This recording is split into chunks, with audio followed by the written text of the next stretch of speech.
एक गांव में भगवान बुद्ध प्रवचन दे रहे थे। एक आदमी ने पूछा कि हे प्रभु, क्या मनुष्य के लिए यह संभव है कि भगवान को देख सके? तब भगवान बुद्ध कहते हैं कि ईश्वर को पाना बहुत ही आसान है, मगर उसके लिए तुम्हारे पास एक अच्छा सदगुरु होना चाहिए। तब वह कहता है कि ऐसे सदगुरु कहाँ मिले जो हमें ईश्वर से मिला सके।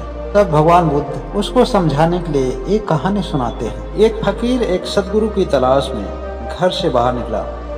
उसे अपने ही गांव के बाहर एक वृक्ष के नीचे आसन में बैठे हुए एक संत मिलते हैं। फकीर ने संत से पूछा कि मैं सदगुरु को खोजने के लिए निकला। फकीर ने संत से पूछा कि सदगुरु के लक्षण होते कैसे हैं, वह दिखने में लगते कैसे हैं, सदगुरु जब सामने आएंगे तो आखिर हम उन्हें कैसे पहचान सकते हैं। तब संत कहते हैं कि सदगुरु एक पेड़ के नीचे आसन लगाकर बैठे होंगे, उनके चेहरे पे एक अलग सा भाव दिखता होगा, तब तुम समझ लेना कि यही सदगुरु है। और इस तरह से सदगुरु के सभी लक्षणों की उन्होंने व्याख्या की। सदगुरु के लक्षण जान वह सदगुरु की तलाश में निकल गया।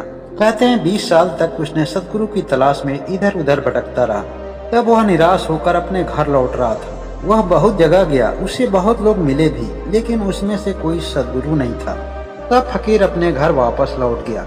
उसे रास्ते में लौटने पर जो देखा वह देख के हैरान रह गया। वह बुजुर्ग संत उसी वृक्ष के नीचे अभी भी उसी आसन में बैठे हुए थे जो जाते समय उसे सदगुरु के सभी लक्षण बताए थे।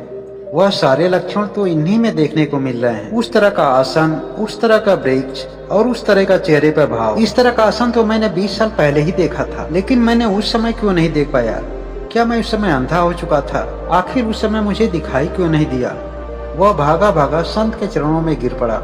उसने कहा, हे गुरुवर, आपने मुझे शुरू में ही क्यों नहीं बता दिया कि मैं ही सदगुरु हूँ? क्यों 20 साल तक मुझे भटकने दिया? तब सदगुरु ने कहा कि मैंने तो उस समय कहा था, लेकिन तुम सुने नहीं, क्योंकि तुम सुनने के लिए तैयार नहीं थे। तुम तो बिना भटके घर भी नहीं आ सकते। अपने घर भी जाने के लिए तुम्हें 1000 घरों पर दस्तखत मारनी पड़ेगी। मैंने तो तुम्हें उसी समय स्पष्ट रूप से बता दिया था किस तरह का आसन लगाए हुए व्यक्ति मिलेगा, उनके चेहरे पर इस तरह का भाव होगा, लेकिन उस वक्त तुम भागे भागे हुए थे।